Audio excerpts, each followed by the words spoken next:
Alright,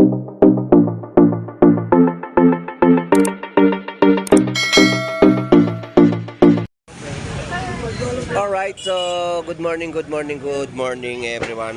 Tayo po ay mag-update pong muli dito po sa Malabon Fish Market para sa mga panibagong update ng latagan. So titingnan at check natin yung mga latag nila dito na mga kung ano man ang mga binebenta nila dito sa mga latagan. So samahan niyo pong muli si Boss Lando Explorer. So tara, let's go. Alright, so dito mga presyo ng ating mga latag ng galunggong. Pumalo na sa 100 pesos ang mga per kilo. So bagsak na bagsak presyo, no, yung mga latag nila ng galunggong dito. May 100 pesos ka lang ay sulit presyo na, no? 100 pesos per kilo. So ito yung mga gulyasan ni Kabugris na latagan sa Malabon Fish Market. Pre, magkano ngayon yung mga ano mo, gulyasan? 200. Mga 200 ng bigay per kilo, no? Yan, mga alumahan din na latag dito. So, pasadahan na natin tong kahabaan ng kanilang mga latag na bentahan. So, ito yung mga presyo. Mga tumpukan. So, 50 pesos.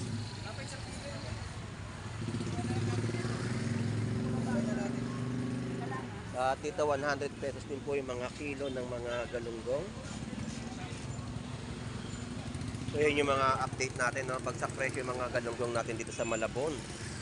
So dito tayo sa mga gulay muna na ating i-update. Dito tayo sa mga Panganiban family na isang pamilya na nagbebenta ng mga gulay na sa murang halaga, no?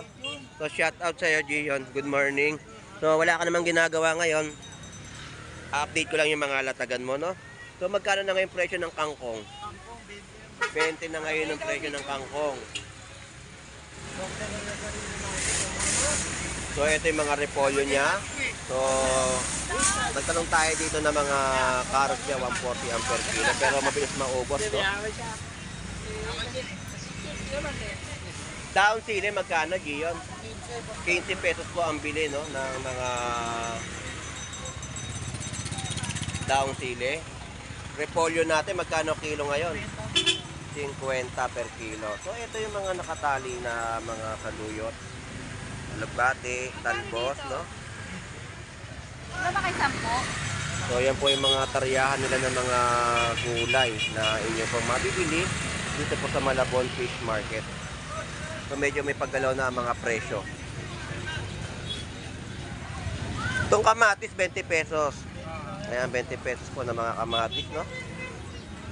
Ayan, luya mo ba? Tumaas? Luya, 200. No, tumaas na. 200 pesos na yung mga kilo ng luya, no? Oo. Kaya medyo may paggalaw ang mga presyon ng mga gulay natin dito sa Malabon, no?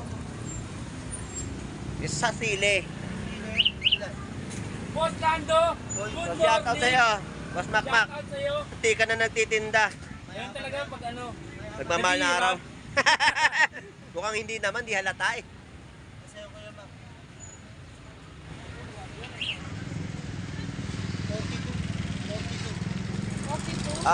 Dito naman tayo sa nanay ni Gion, no, na nagbebenta ng mga pangpakbet.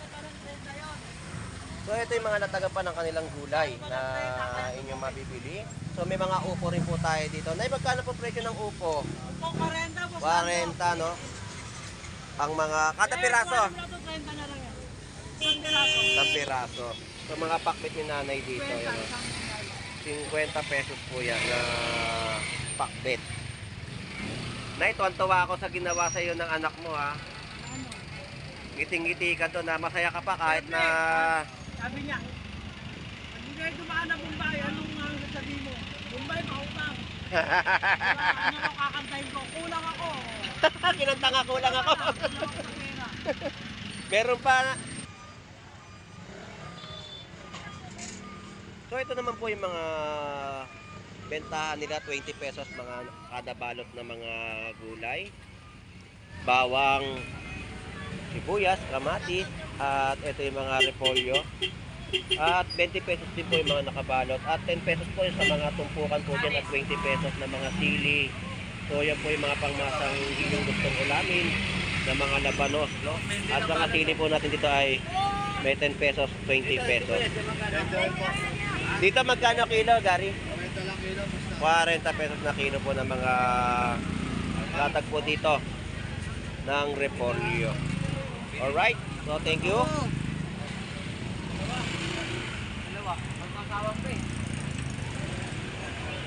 So ito yung mga gulay nila, no, na sapat sa inyo mga gustong lutuing ulam.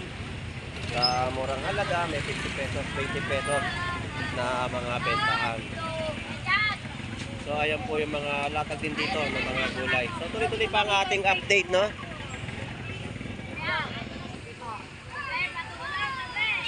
Salamat. So ayan po yung mga latagan ng mga talagang gulay na napakarami, no. May 20 pesos ka lang, mayroon ka ng pangsahog na gusto mong lutuin. O mabibili mo dito sa Malabon Fish Market na mga latagan, no? So tatawid na tayo dito kay Kuya Nestor na laging masayahing tao. So shout out sa mga pamilya niya sa Bisaya. So ito po, galunggong 150 per kilo. So tulingan natin, no? So ayan po yung mga 50 pesos na mga tumpukan ng galunggong. So 100 pesos per kilo. Yan ang mga lataga natin pong ina-update sa mga bentahan po dito sa bayan po ng Malabon Fish Market. So dito isang pasada o parada ng mga galunggong na ating ina-update ay ganyan po yung mga bentahan ng mga tumpukan. So sa halagang 50 pesos ay meron ka ng galunggong. Masarap din i-Shanghai ito sa mga ganitong isda, no? Mga galunggong. Paksiw o pangat din, pwede rin yung mga galunggong na yan. Basta masarap itong mga latag dito ng kanilang mga isdang galunggong. 50 pesos sa mga latagan, no? At dito yung mga tulingan na ating nakita ngayon, no? 150 po yung per kilo. At meron din po 100 pesos na tumpukan.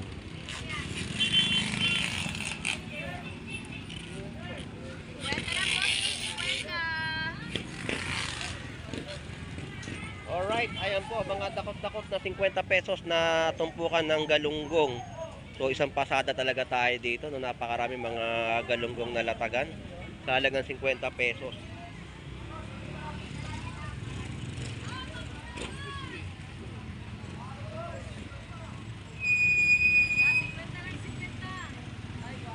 So mga tulingan, mga lumahan, galunggong, 150 po mga per kilo dito.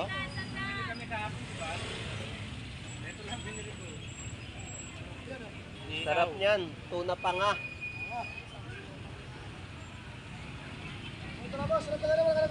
Ayan po yung 100 pesos, no, mga tumpukan. Welcome to my vlog, Boss Lando Explorer, no. Please like and share po sa ating vlog po dito sa Malabon Fish Market. Happy na si Boss Lando, no.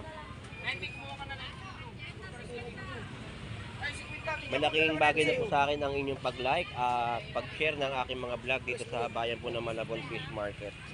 Para din sa mga kababayan natin na gustong pumunta at makakita talaga ng mga murang presyo, ay ito po yung mga latagan dito na inyong pwedeng puntahan, no?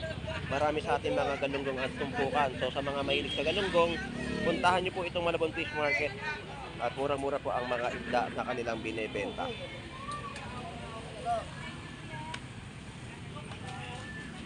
So ito naman po yung mga tumpok, no? 100 pesos mga tumpukan po ng pusit.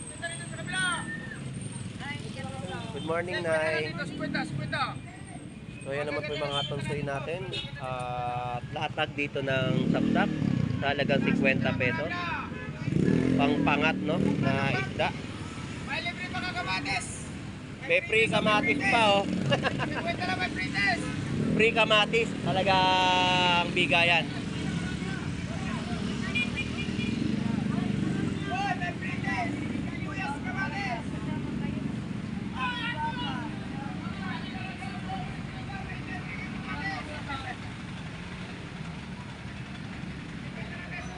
So ang dami talaga mga tumpukan na inyong mabibili dito sa Malabon Fish Market. Yan po yung mga 50 pesos, no?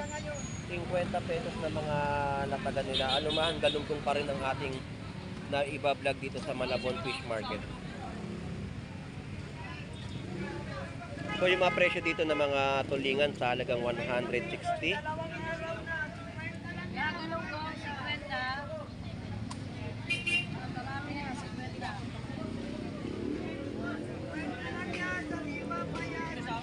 Eh, 50 ganun ko.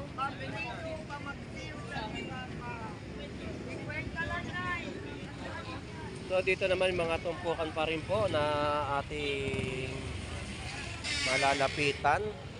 Ito po yan.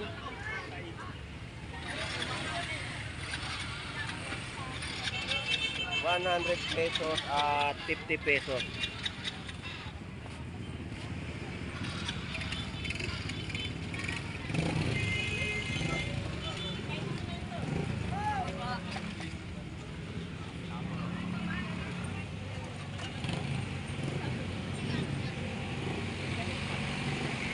Grabe talaga yung mga galunggong natin sa Malabon Fish Market. Talagang napakarami, no? At yung 100 pesos mo ay may halaga rito. May pang-ulam ka na na galunggong. At dito, yung mga latag ng isdang bato, ito po yung ating ina-update dito sa pwesto ni Warley. 120 po sa mga papakol. At magkano dorado? 120. 220. Ito yung ome, oh. 20. Yan po yung ano, 220 sa mga kada kilo, no?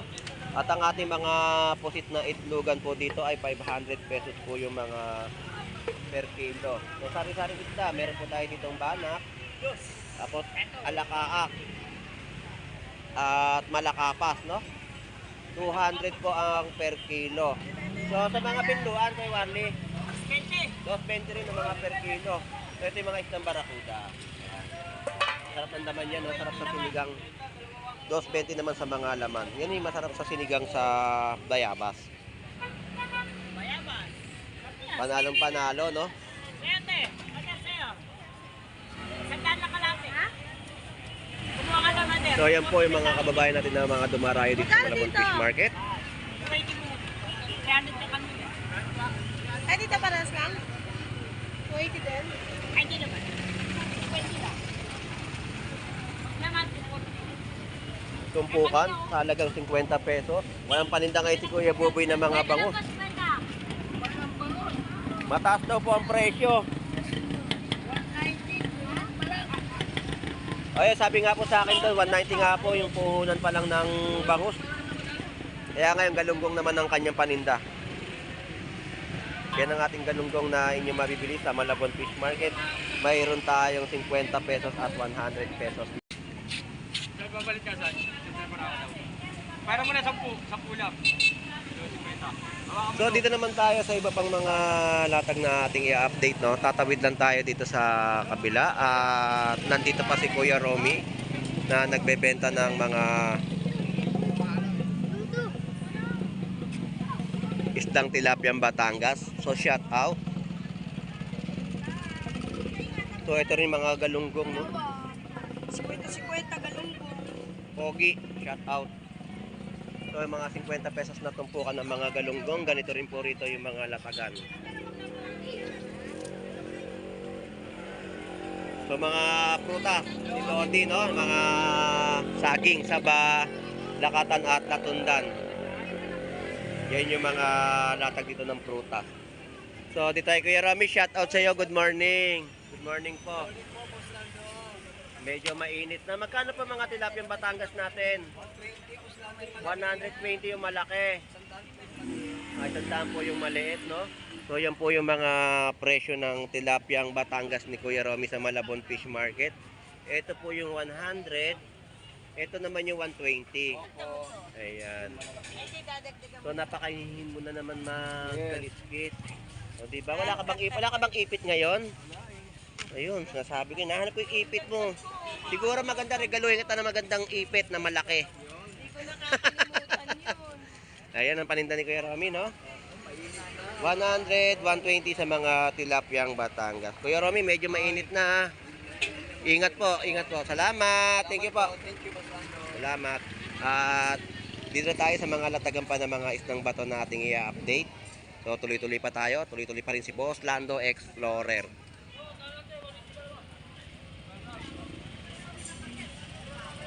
So ganito na yung mga latagan na ating ma-update. Galunggong pa rin. Galunggong again. Napakarami no ng galunggong natin dito sa Malabon Fish Market. Ayan naman po yung mga hasa-hasa na bentahan naman dito sa Malabon at mga bangus no na inyong mabibili. Grabe, ang dami. Ang dami talaga mga galunggong, maliligo ka sa galunggong dito. So ito yung mga isdang tulingan. Tilapiyang Batangas at mga isdang alumahan. So ito yung mga update natin, no? Latest update natin dito sa Malabon Fish Market ng kanilang mga latag na inyo pong mabibili.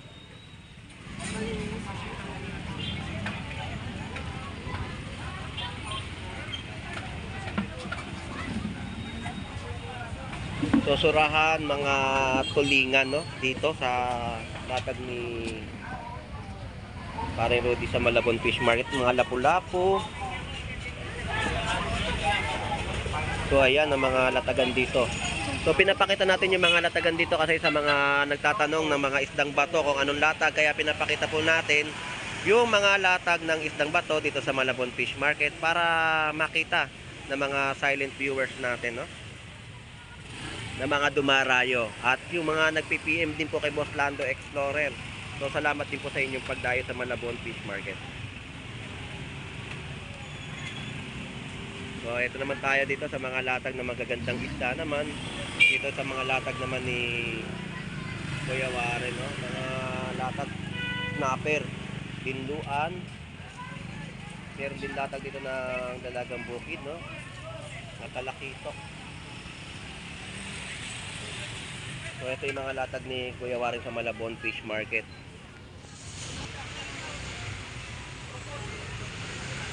So ito yung mga latag ni Kuya Warren, no? Magkano yung ano ngayon, yung mga snapper? 200 ang per kilo, mga talakitok.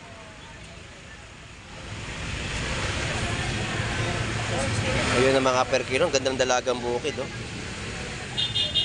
Dito 200 din. So ayun ang mga presyo, no, ng mga dalagang bukid. Ito maganda, malaman at masiksik at mga lapad na dalagang bukid. So mga 200 pesos na kilo. Salamat thank you. Ate tayo kay Boss Aris naman. So update natin yung mga latag niya rito. Ito po yung mga labahita. Magkano kilo po? 220 na per kilo. Sa mga bitilya, 200. So meron siyang barakuda rito na malaki at isdang dorado, no? Magkano sa dorado? 220 sa barakuda. 260. Ito yung dalagang bukid. Ayan. Dito 250. So yun ang presyo ng ating mga dalagang bukid, no? So ang tinatanong dito yung presyo ng dabaita. 200 po ang per kilo. So yun po yung update natin sa mga latagan dito na mga presyo ng mga paninda ni Boss Aris dito sa Malabon Fish Market. Salamat Boss Aris, thank you. Nanay Noemi, ito naman ang kanyang panindang isdang bato. So update ko yung mga presyo. Nanay Noemi, magkano po yung mga bitilya po natin? 160, 200. Tagisi, 200. Bubuli po. 160 rin. 160 rin po yung mga kilo. No? Ito masarap. Ayan. Lapu-lapu. Maya-maya. Maya-maya tsaka lapu-lapu. No? So yan po yung mga presyohan na update natin dito kay Nanay Noemi ng mga paninda niyang isdang bato. So wala siyang bangus dahil mataas nga po ang bangus. Ang presyohan ng Nanay Noemi, ano pa lang, 190 na. Puhunan pa lang. Paano pa kaya pag binenta nyo? 195 pa po pala. Medyo mataas pa yung bangus. Sa market rin. Paano bebenta? Kahapon lang, bentahan ko 200 lang. Medyo mataas po talaga, no? Kanina, sabi ko, hindi muna ako magtitinda. Kasi galing lang sa baba yung baka magulat sila. Kaya nag-gold nga po ako sa inyo, ito naman po paninda nyo ngayon, mga isdang bato. Wala, nagpunta ako dito sa mga. Hmm. Maganda pa naman ang bangos, kaya nagmamahal. Biglang taas kasi ngayon, lalo papalapit yung mahal na araw. Ang kanin ng isda, ganyan-ganyan. Naglalaro lang po lagi. So, Nanay Naimi, salamat po ha. Thank you po. Shout out po muli. Good morning po. Ingat po palagi. Salamat po. Alright, so dito na po natatapos ang ating vlog sa bayan po ng Malabon Fish Market. So anyway, shout out sa ating mga OFW na naghahanap buhay po sa ibang bansa. At sa mga silent viewers po natin, no? So please like and share ang aking vlog po sa Malabon Fish Market para makita rin po ng ating mga kababayan kung gaano po kamura ang mga bentahan po dito sa Malabon Fish Market. So ito po muli si Boss Lando Explorer. Enjoy and be safe po sa ating lahat. God bless po and bye-bye.